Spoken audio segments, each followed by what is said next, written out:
সকালবেলা ঘুম থেকে উঠেই দেখি আকাশের মুখ ভার রয়েছে। কালকে রাত থেকেই সন্ধ্যা থেকেই খবর দেখছি রেমাল আসবে রেমাল আসবে। তার যথারীতি আজকে সানডে তাড়াতাড়ি উঠে গেছি ঝড় বৃষ্টির ভয়ে।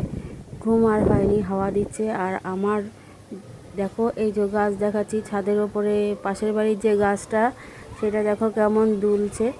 এটা দেখাতেই ছাদে আসলাম তোমাদের সঙ্গে। এরপরেই শুরু হয়ে গেছে বৃষ্টি ঝড়, তবে ঝড় সেরকম একটা হয়নি, বৃষ্টিটাই হয়েছে। আর দেখো এখানে ওই পাশের বাড়ি গান চলছিল বলে আমি ভয়েস দিচ্ছি। তা হ্যালো ফ্রেন্ডস, গুড মর্নিং। আজকে হলো সানডে। সকালে একটা নতুন ব্লগ নিয়ে চলে আসলাম তোমাদের সঙ্গে। তোমরা যে যেখানে থাকো ভালো থাকো, সুস্থ থেকো, আর আমার ব্লগ দেখতে থাকো। প্লিজ লাইক করো, শেয়ার করো, কমেন্ট করো। চলো এখন থেকে ব্লগটা শুরু করছি। আর এই প্রাকৃতিক দৃশ্য শেয়ার করার জন্য তোমাদের সামনে দেখালাম। আর দেখো আকাশটা পুরো একদম কালো হয়ে রয়েছে, আর ঠান্ডা ঠান্ডা হাওয়া দিচ্ছে, ভালো লাগছে, শরীরটা মানে প্রাণ জুড়িয়ে গেল। আর এই পাশের বাড়ি দেখো রং করা হয়েছে, মানে কালকে রং করেছে, আজকে বৃষ্টিতে পুরো ধুয়ে যাচ্ছে, সেটাই তোমাদের সঙ্গে দেখালাম। তা চলো আজকে দেখি কি রান্না হয়, কি কাজকর্ম হয়। এখনও চা খাওয়া হয়নি, ঘরে যেয়ে চা খাবো। আর চাটা খেয়ে উঠেই ব্যাস শুরু করে দিলাম ঘরের কাজ। আজকে সানডে আর ঝড় বৃষ্টি হবে বলে আমার কাজের দিদি আসবে না, বলেই গেছে 2 দিন আসবে না।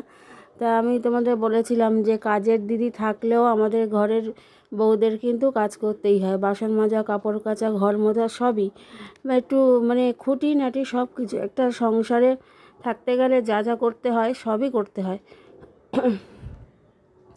তা ঘরে দেখো এ দেখো পাতা, জানলা খোলা ছিল বলে পাতা উড়ে এসছে, তো এগুলো পুরো ঝাড় দিয়ে নেবো পুরো। আর আমি যখন ঝাড় দিই পুরো একদম ওপর থেকে সিঁড়ি একদম নিচ অবধি সিঁড়ি ঝাড় দিইনি, কেন ছাদে উঠি আবার নিচেও যাই, ওই জন্য বালি বালি হয়ে যায়, ওই জন্য পুরো সিঁড়িটা ঝাড় দেবো। আর আর মার্বেল দেখবে, যাদের বাড়ি মার্বেল আছে তাদের এটা হয় কিনা আমি জানি না, আমার ঘরে তো হয়।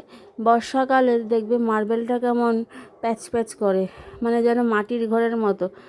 আর গরমকালে একদম খটখটা, ঠান্ডার কোনো বংশ তো নেই, তার থেকে মনে টাইলস লাগানো অনেক ভালো ছিল। যাই হোক 3তলা যদি ঘর করি তাহলে আমি টাইলস লাগাবো, দাদাকে বলেই রেখেছি, মার্বেল লাগাবো না। আর মার্বেলে জল পড়লে প্রচণ্ড স্লিপ হয়, মানে পড়ে যাওয়ার টাইলসও হয়, কিন্তু সাবধানে চললে সবই ঠিক থাকে। আর এদিকে দেখো সিঁড়ি ঝাড় দিয়ে নিচ্ছি। দিনে কিন্তু আমি অনেকবারই ঝাড় দিই সিঁড়ি, ঘর ঝাড় দিয়ে একদম সিঁড়ি ঝাড় দিয়ে, বা একটা বেলচা আছে সেটা দিয়ে তুলে জানলা দিয়ে ফেলে দিই। কারণ বাচ্চা যদি ঘরে থাকে দেখবে ঘর দুয়ার বেশি নোংরা হয়। আর এখন তো গরমের ছুটি আমার ছেলের পড়ে গেছে, ওই জন্য ও তো বাড়িতেই থাকে। একবার মাঠে যায় খেলতে, সেই চটিটা পরে আসে, ধুলো হয়, বালি হয়, ঝাড় না দিলে সেই বালিগুলো আবার পায়ে পায়ে ঘরে ঢোকে। ওই জন্য যতবার ঝাড় দিই আমি সিঁড়িটা ঝাড় দিই। দিদি তো একবার দেয় সকালে, আর 3-4বার আমার দেওয়াই হয়ে যায়। আর এইদিকে দেখো বাসনগুলো মেজে নিয়েছি, মেজে এখানে উপর করে দিলাম। বাসন মাজাটা তোমাদের সঙ্গে শেয়ার করিনি, কেন ওখানে জায়গা ছিল না, ক্যামেরাটাকে সেট করে রাখবো জায়গাটা ছিল না। আর আমার একদম কাছে কেমন মানে এঁটো কাঠা আমি খুব মানি, ওই জন্য ক্যামেরাটা রাখলাম না এখানে। তো যাই হোক বাসনগুলো এখানে উপর করে দিচ্ছি, উপর করে দিয়ে তা বললো, দাদা এসে বলল যে আজকে তো ফাটা পরোটা, আমাদের এখানে ফাটা পরোটা পাওয়া যায়, ফাটা পরোটার দোকান বন্ধ।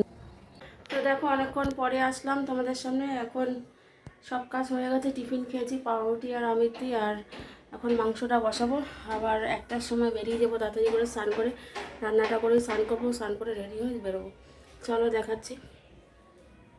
আর এদিকে দেখো মটন নিয়ে এসছে, আজকে মটনটা কমই আছে, 300-র মতো নিয়ে এসছে দাদা। আর আলু বড় বড় করে কেটে রেখে নিয়েছি।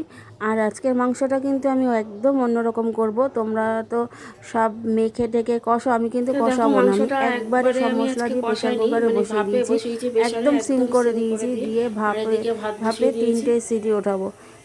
বিশ্বাস করো বলতে নেই, এত অপূর্ব রান্নাটা হয়েছে, নুন ঝাল মশলা সব ঠিক আছে। আর ওদিকে তো ভাত বসিয়ে দিয়েছি, ভাত হয়ে গেল। তা আমি কিন্তু এখন চাটা করছি, দাদা এসছে চা খাবে বললো, তা আমার কিন্তু এখন স্নান করা হয়ে গেছে, তারপরে কিন্তু আমি চা করছি। স্নান করে এসে আমার একটু চা খেতে ইচ্ছা করে, তো তো এখন 1:30 বাজে, দাদা চা খাবে বললো, ওই জন্য আমার বোন আর দাদার জন্য করে নিলাম। বোনও এসছে, আর এর মধ্যেই ছেলে বললো মা খেতে দাও, তো ওকে খেতে দিয়ে দিয়েছি। এদিকে আবার নিচে আমার যা চিকেন দিয়ে গেছে ছেলের জন্য, আর মটন দুটো দিয়ে মটন এটা দিয়ে ছেলে ভাত খেয়ে নিচ্ছে। এখন সকালে কিছু খাইনি।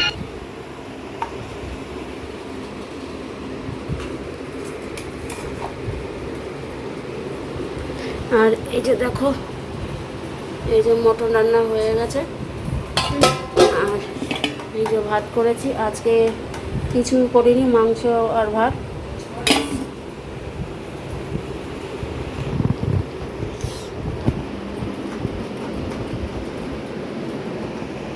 গরম তো।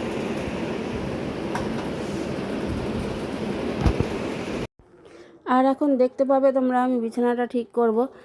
ছেলে শুয়েছিল, সব অগোছালো হয়েছে, চাদরটা একদম হয়ে গেছে, তাই জন্য ক্যামেরাটা সেট করছিলাম, ওই জন্য দেখছিলে বেঁকে বেঁকে যাচ্ছে। তো বিছানাটা ঝটপট করে গুছিয়ে নিই, ছেলে তো খেতে বসে গেছে, তো ও আবার এসে বিছানায় বসবে। আর বিছানা দেখবে আমার নোংরা থাকলে ভীষণ আমার রাগ ধরে, তো ছেলেকে সবসময় বলি ঠিক হয়ে বসতে, বিছানা নোংরা না করতে। আর এদিকে সব চটপট করে গুছিয়ে নিই খেয়ে দিয়ে আবার আমাদের মিটিং আছে, মিটিংয়ে যেতে হবে, তো সেটা তোমাদের সঙ্গে শেয়ার করব না। চলো দেখতে থাকো ব্লগ। আর প্রচণ্ড এখন এখন সকালের থেকে আগে ঝড়ের গতিবেগ বেড়েছে, খবরে দেখছি কত গ্রামের নদীর বাঁধ ভেঙে যাচ্ছে, কত অসহায় মানুষ মানে চিন্তায় সব ভুগছে, কী করবে, কোথায় থাকবে, জল কোথায় পাবে। তা চলো, তাদের পাশে যদি প্রশাসন দাঁড়ায়, সাহায্য করে, খুবই ভালো কথা।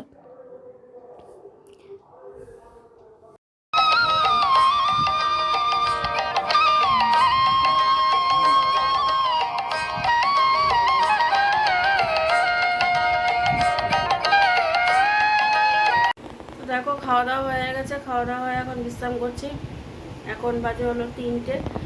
আর দেখতে পেলে ছেলে খাওয়া হয়ে গেছে, মার খাওয়া হয়ে গেছে। আজকে তো বাবা বাড়িতে, এই জন্য বোন আসেনি, তা মা আর ছেলে খেয়েছে। তা আমার আর দাদার খাওয়া হয়ে গেছে। কিন্তু যা অন্ধকার করে এসছে আর যা ঝড় বৃষ্টি হচ্ছে, মানে রেমাল আসছে, খবর দেখছি খালি রেমাল আসছে, মানে কলকাতার ওপর, বাংলাদেশ সব জায়গার ওপর খুব আছড়ে পড়বে দামাল রেমাল।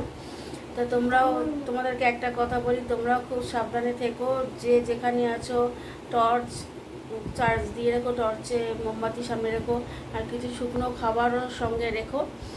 আর একটা কথা বলবো, আইডেন্টি প্রুফ কিছু যদি থাকে সেগুলো সামনে গুছিয়ে রেখো, কারণ বলা যায় না কখন কি ঘটে। আর আমার এই ব্লগ তো শুধু এই কলকাতায় দেখছো তা তো না, গ্রামে গঞ্জে সবার কাছেই হয়তো পৌঁছাবে, তারা এইটা মাথায় রাখো। ফোনে চার্জ দিয়ে রাখো, এখনও কারেন্ট আছে, কারেন্ট থাকতে থাকতে ফোনে চার্জটা দিয়ে রাখো। আর বিশেষ করে জল, খাওয়ার জলটা রেডি রাখো, কারণ এই বৃষ্টি যখন হবে মানে অনেকটাই জলোচ্ছ্বাসে অনেকটাই কল ঢল সব ডুবে যাবে, তোমরা তো জানোই। তা এইটাই আমি আমার ব্লগে বলে দিলাম তোমাদেরকে। প্লিজ তোমরা কেয়ার থেকো, সতর্ক থেকো, আর সবাই একে অপরের পাশে থেকো, আমিও থাকবো। তবে আমাদের পার্টি অফিস থেকে একটা কন্ট্রোল রুম খোলা হয়েছে, মানে হেল্প নাম্বার। পার্টি অফিসে দাদা সারাদিন থাকবে, আমাদের কাউন্সিলর থাকবে, যার বাড়িতে যখন যেটা অসুবিধা, হয়তো কারেন্ট চলে গেল, হয়তো কোনো কিছু গাছ ভেঙে পড়লো বাড়ির সামনে, সঙ্গে সঙ্গে ফোন করলে আমরা তার ব্যবস্থা নেব। এবার আমিও যেহেতু এর মধ্যে যুক্ত আছি তোমরা জানো, এবার আমাকেও সেই সঙ্গে থাকতে হবে। তা চলো সঙ্গে থাকো, দেখতে থাকো ব্লগ। চলো, আর একটা কথা বলো, ব্লগটা আমি এখানেই শেষ করব। বিকেলে যদি পারি, বিকালে তোমাদের রেমাল শ্যুট দেখাবো, ঝড়ের গতিবেগ কত দেখাবো কলকাতায়। আর আজকে ব্লগটা আমি এখানেই শেষ করছি, কারণ দুর্যোগের অবস্থা খুব খারাপ, ফোনে চার্জ নেই, জানো, এক ফোঁটাও চার্জ নেই, এখন মোটে 5%, তার মধ্যেই আমি ব্লগটা শেষ করব। তা চলো সঙ্গে থাকো, ভালো থাকো, সুস্থ থেকো, সবাই সবার পাশে থাকো। আর আমার ব্লগ যদি ভালো লেগে থাকে প্লিজ লাইক করো, শেয়ার করো, কমেন্ট করো। চলো।